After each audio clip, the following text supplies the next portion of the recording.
Olha, o tema para a nossa reflexão é o preço do discipulado. Discipulado é você seguir alguém, você acompanhar alguém, você aprender com alguém. Isso é discipulado. Então, no discipulado há duas figuras importantes: o discipulador e o discípulo. O discipulador é aquele que ensina, o discípulo é aquele que aprende.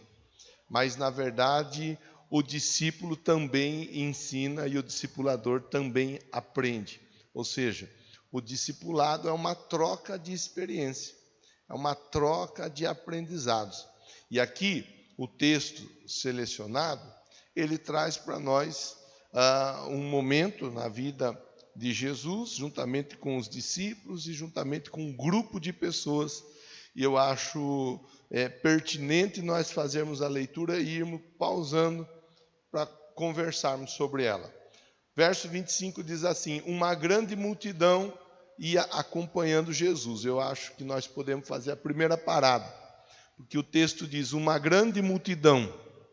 E quando nós falamos de discipulado, nós devemos de estar cientes dessa questão a respeito de quem nós acompanhamos. Então, uma grande multidão.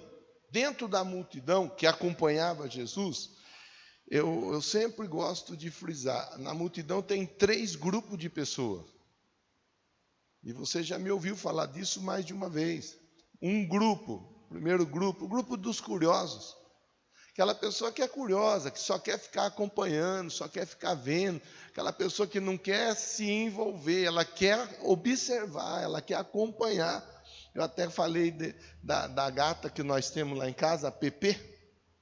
A Pepe é uma gatinha que nós temos que fica do lado de dentro de casa. A Maria é a que fica do lado de fora de casa. As duas se dão muito bem, obrigado, desde que uma não esteja no espaço da outra. E a Pepe, pela manhã, ainda hoje, ela estava sobre a minha cama e a cama da Márcia, e a janela fechada, as cortinas fechadas. Mas os carros começaram a entrar para o culto das 8 da manhã. E os carros começaram a entrar, a Pepe, ela na cama, com a cortina fechada, ela ficou assim, tentando ver alguma coisa. Curiosa como ela é conhecida lá em casa. Curiosa. O curioso é assim. Qualquer barulhinho que tem, ele já vai para a janela dar uma espiadinha, ver o que está acontecendo. O curioso, ele é curioso. Se ele passa, está acontecendo alguma coisa estranha, ele diminui o passo para ver o que está acontecendo, para ouvir o que está acontecendo.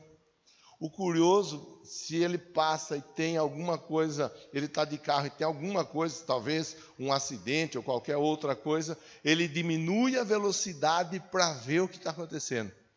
E na maioria das vezes, por causa dos curiosos, acidentes de maior proporção acabam acontecendo, exatamente porque o curioso parou para ver ou diminuiu a velocidade para ver o que estava acontecendo. Curioso, via de regra, produz acidentes, ou a terceiros ou a ele mesmo. O curioso, via de regra, ele vai dando as trombadas dele. Característica do curioso. Além do curioso, no meio da multidão, há um segundo grupo, que nós também já conversamos, que são os críticos. Aquelas pessoas que elas estão ali prontas para criticar. Até falava disso hoje com a Vânia, na hora do almoço, nós almoçamos juntos, e eu estava falando disso, que tinha comentado. O crítico, se você pinta de branco, ele fala, por que não pintou de azul? Se você pinta de azul, ele fala, por que você não pintou de vermelho? Se você não pinta, ele fala, por que você não pintou? Se o pastor prega muito, fala, pastor pregou demais. Se o pastor prega uma mensagem curta, ele fala, nossa, não pregou quase nada. Se fala de um assunto um pouco mais complexo, falar mais um assunto que não vai servir para muita coisa, não dá nem para a gente entender. Se fala de uma forma um pouco mais simplificada, um assunto um pouco mais de fácil digestão, fala que mensagem rasa. O crítico, ele está aí, pronto para criticar alguma coisa. O crítico, ele está pronto para reclamar de algo. O crítico dificilmente ele estará satisfeito. Dificilmente. O crítico sempre terá alguma coisa para reclamar. Sempre, sempre. E não tem aquela história da crítica construtiva. Uma crítica construtiva. Existe a crítica construtiva, e com a crítica nós melhoramos. Todos nós sabemos disso. Mas não, nós estamos falando de gente que está pré-condicionada a criticar. É gente que está pronta para reclamar. O que você fizer, ela reclama. Eu estou cercado de gente que é assim, curiosa, crítica. Você está cercado de gente curiosa, de gente crítica. Onde nós estamos tem gente desse jeito, que é curioso, que é crítico. Aonde nós estivermos, na nossa casa tem gente assim, na nossa família tem gente assim, no trabalho tem gente assim. Há aquelas pessoas que estão na multidão, elas estão ou porque são curiosas, ou porque são críticas. E há aquele terceiro grupo que são aquelas pessoas que são dependentes de Jesus, que seguem Jesus porque entenderam, não, eu preciso de Jesus, eu quero Jesus. Elas, na verdade, estão atrás de um propósito, de uma missão para a sua vida. Elas estão procurando desenvolver algo que Deus tem colocado na vida delas. Então, o discipulado, ele nos convida a pensar, em primeiro lugar, de acordo com o texto da noite de hoje, dentro da multidão, de que grupo eu faço parte. Eu tenho certeza que aqui entre nós temos apenas o grupo daquelas pessoas que necessitam de Jesus, que estão buscando um propósito para a sua vida, procurando entender o propósito e seguir a missão dada por Deus. É assim que tem que ser, e é assim que eu imagino que é nesse momento na noite de hoje. Mas a Bíblia, ela nos ensina assim, ia Jesus, uma multidão acompanhava Jesus, e ele, voltando-se para a multidão, disse, quer dizer, nós estamos falando de discipulado.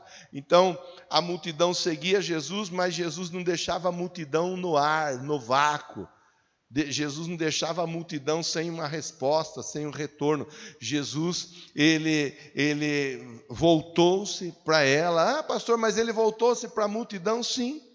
Falava para os curiosos, falava para os críticos, falava para os dependentes. Por quê? Numa dessa, acaba até mesmo o curioso e o crítico se convertendo e se envolvendo junto com aqueles que estão dispostos a contribuir dentro de um propósito, dentro de uma missão. Então, ele falava com todos.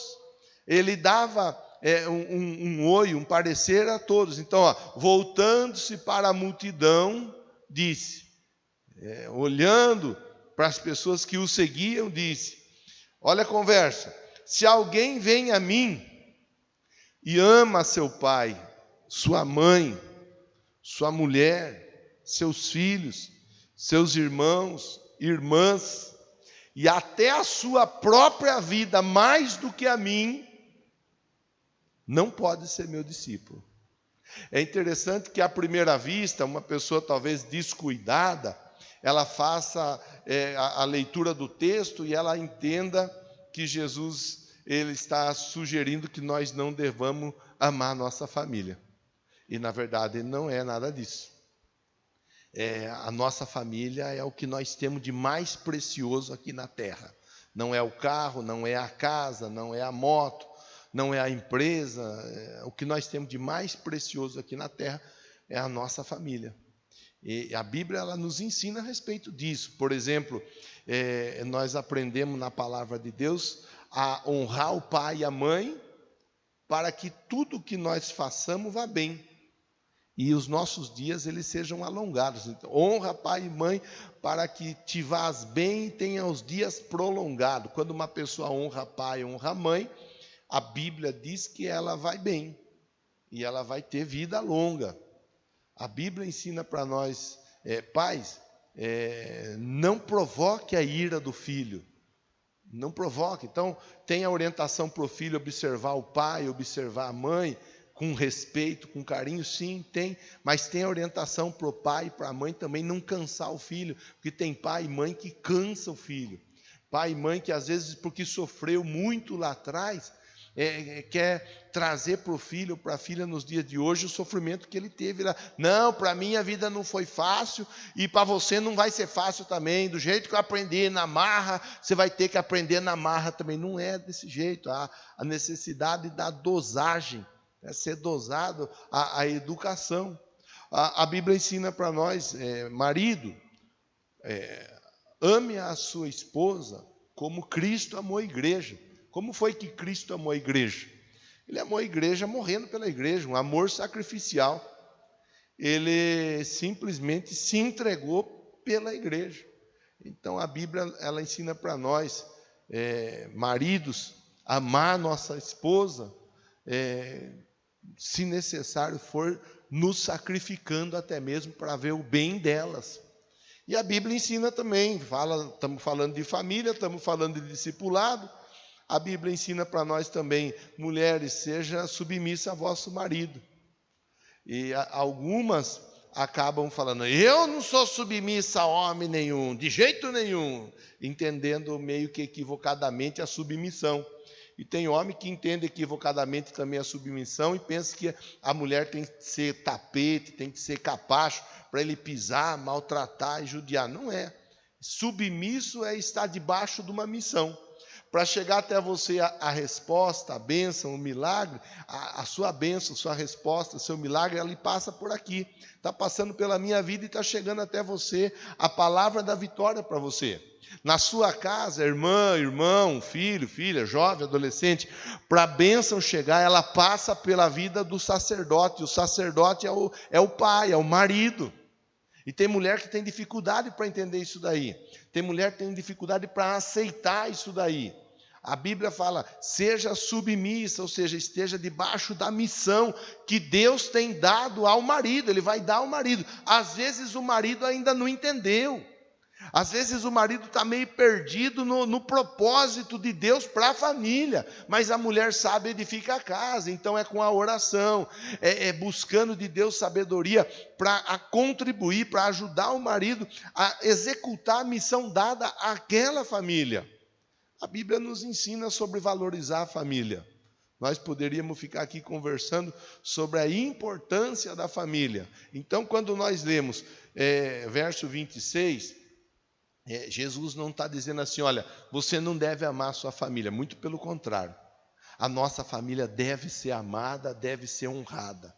Quando ele fala mais até mesmo do que a sua própria vida, ele não está dizendo que nós não devemos de nos amar, que nós não devemos de nos cuidar, muito pelo contrário, nós devemos de nos amar, devemos de nos cuidar, devemos de nos valorizar.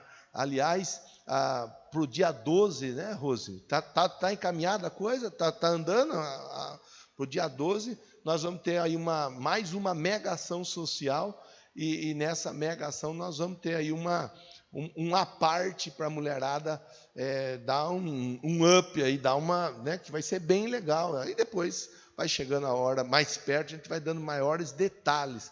Mas devemos nos amar, devemos nos cuidar, devemos sim fazer o que for possível por nós, mas nós não podemos amar nem a nossa família e nem a nós mesmos mais do que Jesus. É isso que ele está dizendo. Não podemos trocar Jesus pela nossa família.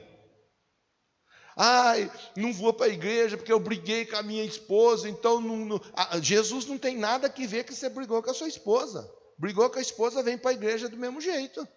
Ah, não vou para a igreja porque eu briguei com o meu marido. Jesus não tem nada que ver que você brigou com o marido. Vem para a igreja do mesmo jeito. Estou chateado com meu pai, estou chateado com a minha mãe, não vou para a igreja. Jesus não tem nada que ver que você está chateado com o pai ou com a mãe. Vem para a igreja. Isso é discipulado. É nós colocarmos Jesus em primeiro lugar. Nós colocarmos Jesus acima de tudo e de todos. Isso é viver a vida como um cristão. Aí segue o verso de número 27. Aquele que não carrega a sua cruz e não me segue, não pode ser meu discípulo. Eu até comentei, eu lembro, fui num casamento uma vez, onde o celebrante disse para a noiva assim: a partir de hoje, ele passa a ser a sua cruz. Meu Deus do céu, foi passando o tempo, ela foi vendo que aquela cruz estava pesada demais para ela, deixou aquela cruz para trás, arrumou uma outra cruz mais leve, e está vivendo a vida até hoje. A cruz não é a sua esposa, irmão. A cruz não é a sua esposa, seu marido, irmã. A minha cruz, a sua cruz, a nossa cruz é o nosso eu, é o nosso ego. São as nossas ações, são as nossas atitudes. Então ele diz assim, ó: aquele que não carrega sua cruz. Sua cruz. Ele está ensinando para nós. Tem gente que se preocupa demais com a vida do outro. Tem gente que se preocupa demais com o que o outro faz ou deixa de fazer. Tem gente que fala assim: eu não vou na igreja porque eu vi fulano lá na igreja e fulano faz. Mas o que tem a ver com o que o fulano faz ou deixa de fazer? A vida é de cada um e cada um tem que viver a sua vida e cada um vai dar conta da sua vida. A Bíblia ensina para nós assim, ó: não julgueis para que não sejais julgados, pois com a mesma medida que medirdes, vocês também serão medidos e ainda será acrescentado. Então nós não temos que nos preocupar com a vida do outro no tocante à vida que ela leva, se não for para nós anunciarmos uma nova vida, uma boa nova. E Jesus ele está dizendo: aquele que não carrega a sua cruz e não me segue, ele está ensinando para nós no discipulado que quando nós carregamos a nossa cruz e nós o seguimos, nós temos dificuldade. Eu tenho dificuldade, você tem dificuldade, nós temos dificuldade, eles que estão do lado de lá da câmera têm dificuldade. Quando nós seguimos Jesus com a nossa cruz, aquele que é mentiroso, ele começa a ouvir, começa a entender que o diabo é o pai da mentira. Então, se ele começa a entender que o diabo é o pai da mentira, porque ele está seguindo Jesus, ele começa a parar de mentir. Aquela pessoa que é explosiva, que é briguenta, aquela pessoa que ela começa a entender a ação do Espírito Santo na vida da pessoa, trazendo domínio próprio, mansidão. A cruz da pessoa começa a ficar mais leve. A pessoa que tem comportamento dos mais variados, voltado para uma prática que não é legal, ela seguindo Jesus, ela começa a aprender a viver a vida da melhor forma possível. A cruz dela vai ficando mais leve. Mas a cruz dela fica mais leve porque as dificuldades dela todas começam a ser lançadas sobre a cruz de Cristo. Quando as nossas dificuldades elas são colocadas sobre a cruz de Cristo, a nossa cruz ela fica suportável para nós carregá-la.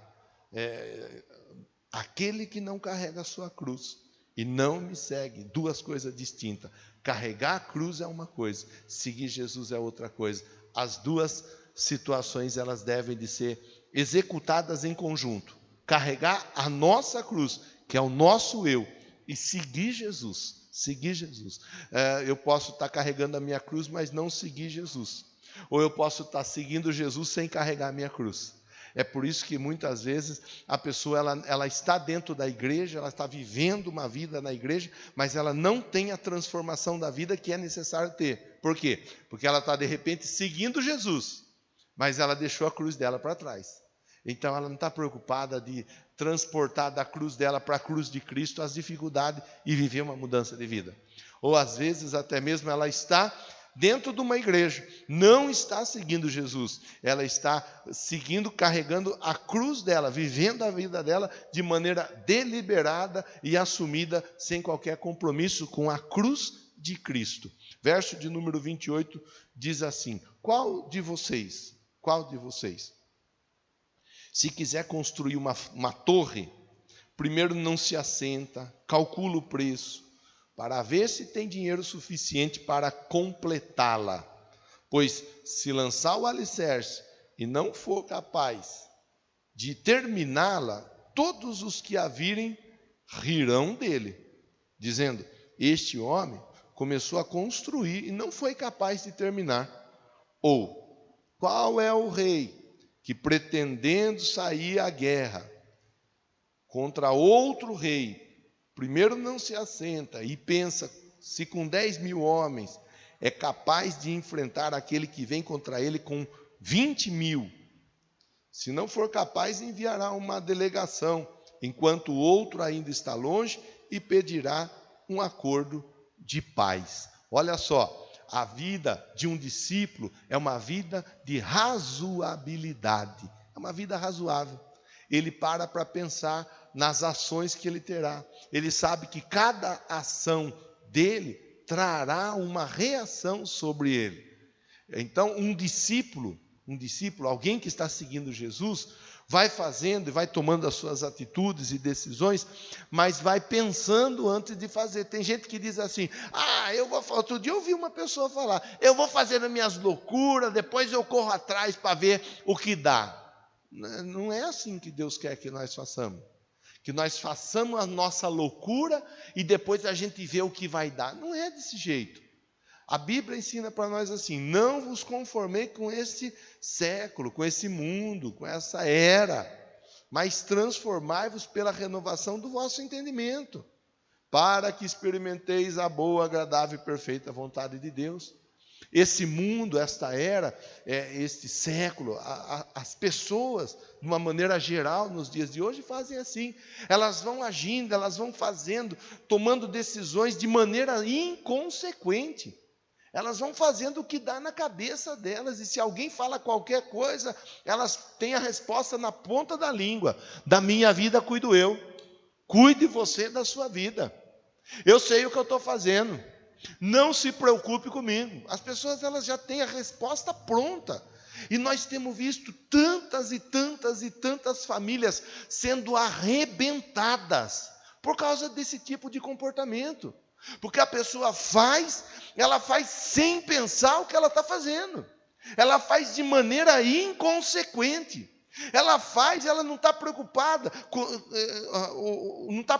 se a esposa, ou se o marido, ou se os filhos vão ter para si, vão trazer para si algum tipo de dificuldade, de problema. Elas vão fazendo. Nós temos tantas e tantas questões do dia a dia, aí, podemos pontuar algumas questões apenas a título de facilitar a nossa compreensão. Maneira inconsequente de se viver a vida. Quantas pessoas, o sistema, o mundo nos dias de hoje, ele ensina quantas pessoas vivem traindo e sendo traídas. É uma forma inconsequente de viver a vida. Então vai vivendo, vai traindo e vão embora. Quantas pessoas vivem de uma maneira gastando deliberadamente. Compra e compra. E não está nem aí. E a hora que vê, não consegue fechar a conta. Quantas e quantas pessoas vão vivendo presas em seus vícios. E os vícios são os mais variados. Hora que menos a pessoa espera, ela está afundada, está perdida nos vícios, e ela não consegue achar nem mesmo um caminho para sair daquela dificuldade ali. Por quê? Porque vai vivendo de maneira inconsequente, vai vivendo de maneira a não ter uma razão, uma razoabilidade, ser razoável naquilo que faz. Jesus, ele está falando disso. Bom, o discípulo, se ele vai construir algo, primeiro ele vê se ele tem para construir e concluir. Se ele não tem, ele não começa, para ele não virar piada na boca das pessoas. Claro que o assunto não é só construção, edificação. São tantas outras edificações que nós fazemos no dia a dia.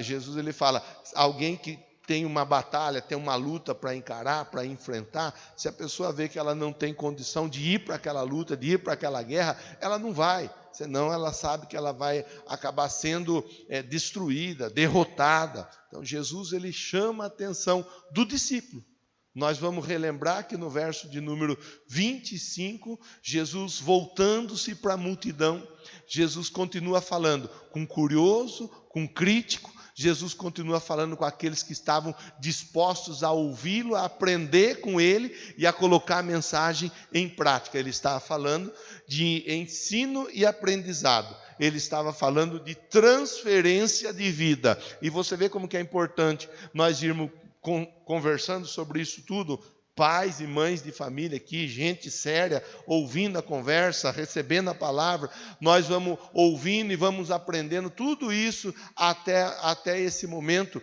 aonde nós devemos de pensar e avaliar as nossas ações, porque os nossos filhos, os netos, os bisnetos, eles estarão nos acompanhando, porque de imediato são os nossos discípulos. São os discípulos imediatos, o filho, a filha, o pai, o neto, o bisneto. Verso de número 33 diz assim: da mesma forma, qualquer um de vocês que não renunciar a tudo o que possui, não pode ser meu discípulo. Aí Jesus ele segue falando de discipulado e falando da importância da renúncia. A importância de nós deixarmos coisas para trás, a importância de nós deixarmos pessoas para trás, a importância de nós deixarmos até mesmo a maneira de viver, situações que nós acabávamos vivendo. Ele ensina, a vida de renúncia é uma vida que diz respeito ao discipulado. O discípulo, ele é aquele que está perto de Jesus. Ele é aquele que senta à mesa com Jesus. O discípulo é aquele que ouve Jesus de perto. O discípulo é aquele que é o primeiro a receber o que Jesus tem para entregar. Quando o pão foi dado à multidão, antes do pão chegar na multidão, o pão chegou na mão dos discípulos. Tendo dado graças, o partiu e disse. Assim que foi, tendo dado graças, repartiu o pão, entregou a cada um dos que estavam sentados em grupo de 50, grupo de 100. O discípulo é aquele que primeiro recebe aquilo que estará sendo entregue a muitas outras pessoas. Segue a leitura no verso 34, diz assim: o sal é bom. E é interessante que a Bíblia nos ensina: vocês são o sal da terra e a luz do mundo. Ou seja, nós somos bom. Fale para quem está pertinho de você: você é bom, porque você é sal.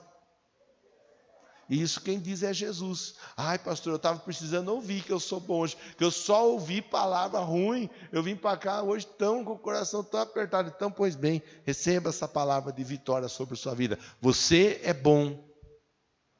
Você é bom, porque você é sal. Agora, o sal ele tem um propósito. O propósito do sal é dar gosto. Vamos fazer a mesma pergunta que eu fiz nos outros 2 cultos.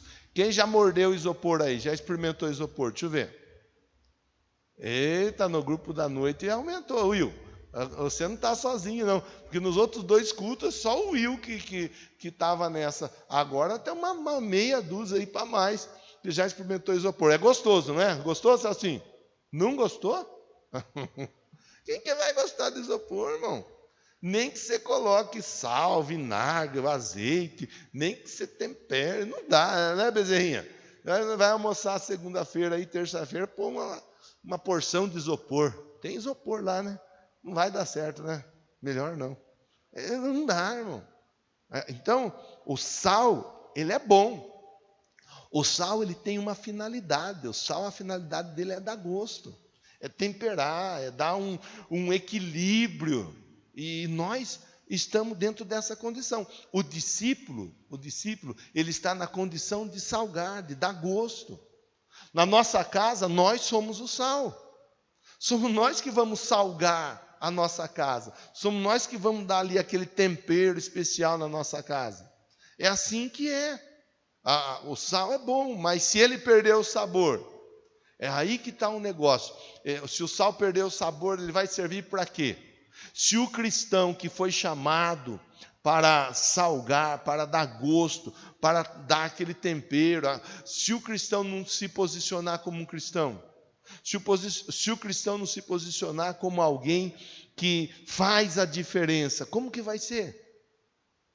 Então nós estamos aqui nessa noite ouvindo de Deus para a nossa vida, que nós somos pessoas que dão gosto, somos pessoas que fazem a diferença.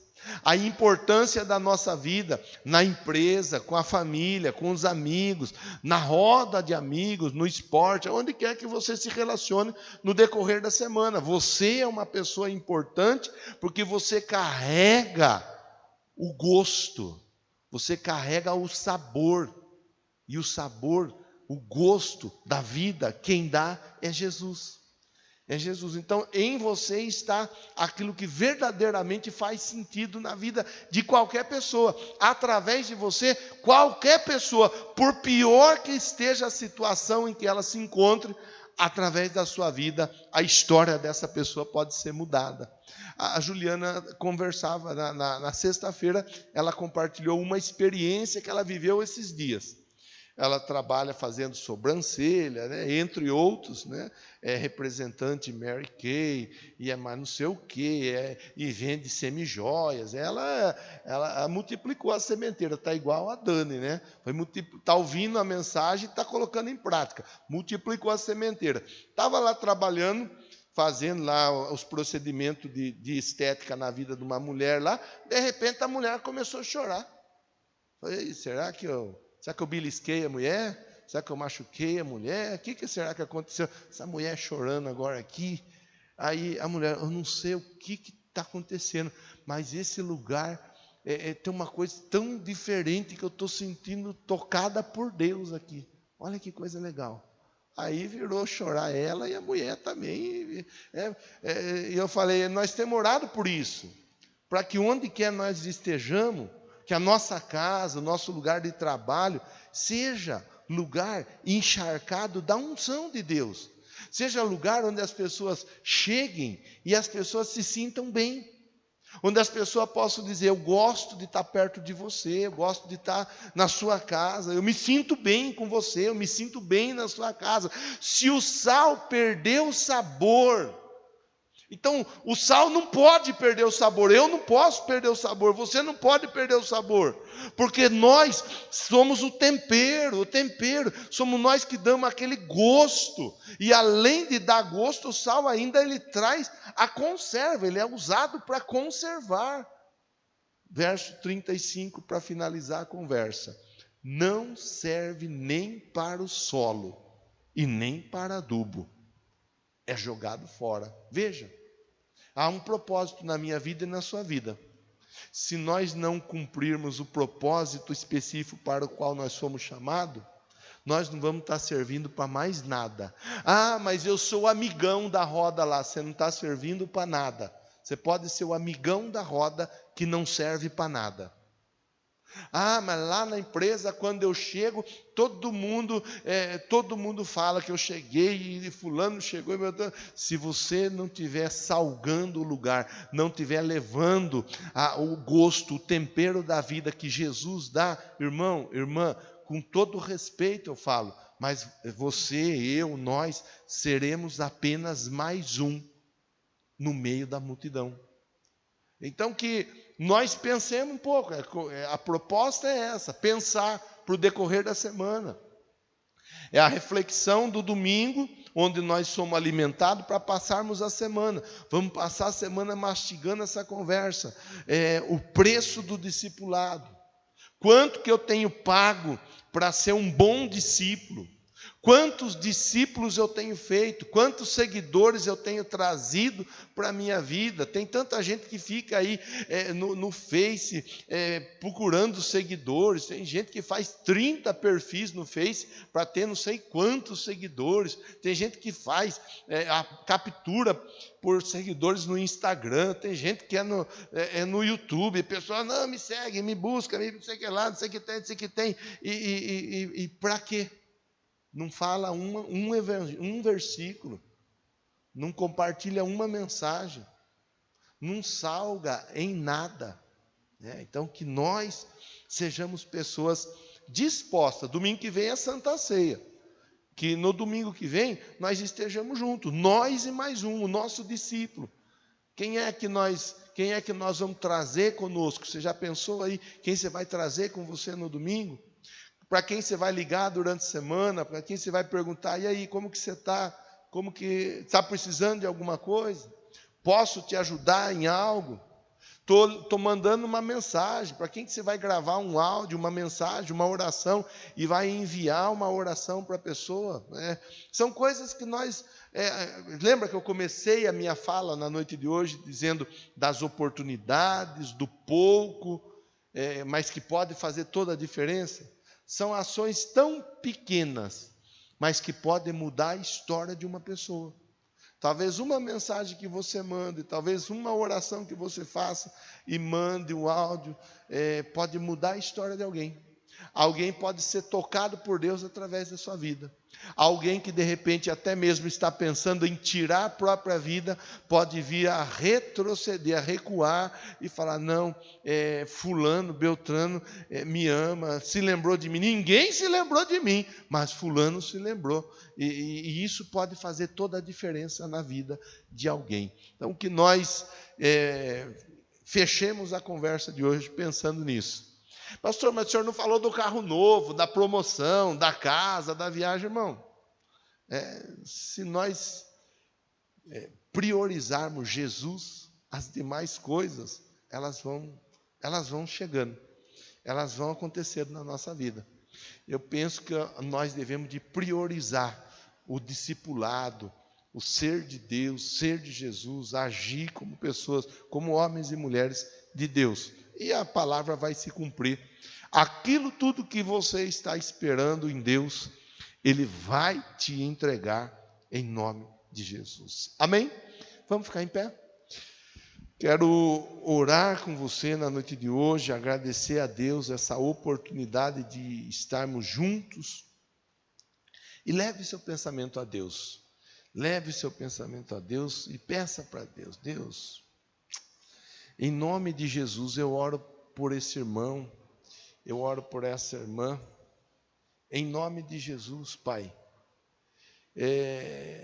que meu irmão, que minha irmã sejam tocados, despertados, que no meio da multidão nós não sejamos, ó Deus, o crítico ou o curioso, nós sejamos aquele que depende do Senhor, porque sabe que se estivermos na sua dependência, ó Deus, nós teremos a provisão sempre.